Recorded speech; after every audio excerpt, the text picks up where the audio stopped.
Alam mo Han, yung babae, ilaw lang ng tahanan yan. Yung lalaki naman, haligi ng tahanan, kung baga pundasyon at tibay ng tahanan. Yan ang tandaan mo. Ganun ba yun? Oo, syempre. Han, parang umuulan ata. Ulan na naman. Tutulot na naman yung bubong natin.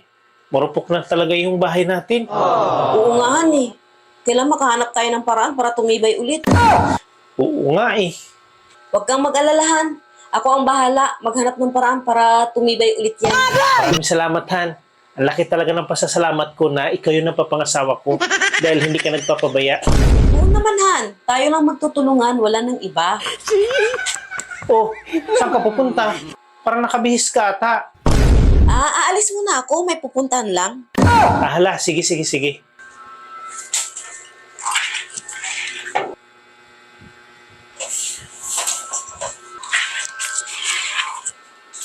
Oh, bakit gabing-gabi ka na? Kanina ka pang umaga umalis ah. Oo, Han. Hindi biro ang maghanap eh. Bakit? Ano bang hinahanap mo? Nakahanap na ako ng lalaki. Bakit ka naghanap ng lalaki?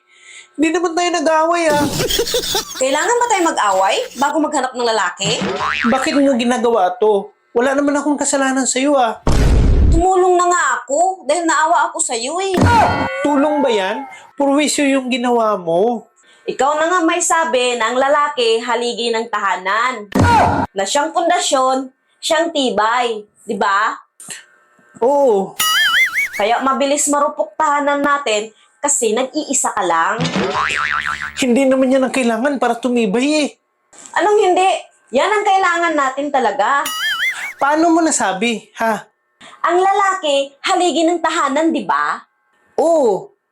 Nag-iisa ka lang. Ibig sabihin, isa lang haligi ng tahanan natin. Kaya marupok, di ba? Ang bilis nga narupok eh. Saan ka nakakita ng tahanan na iisa lang ang haligi?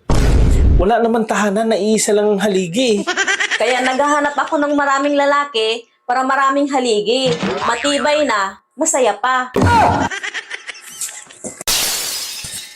Ayaw mo ba tumibay tahanan natin?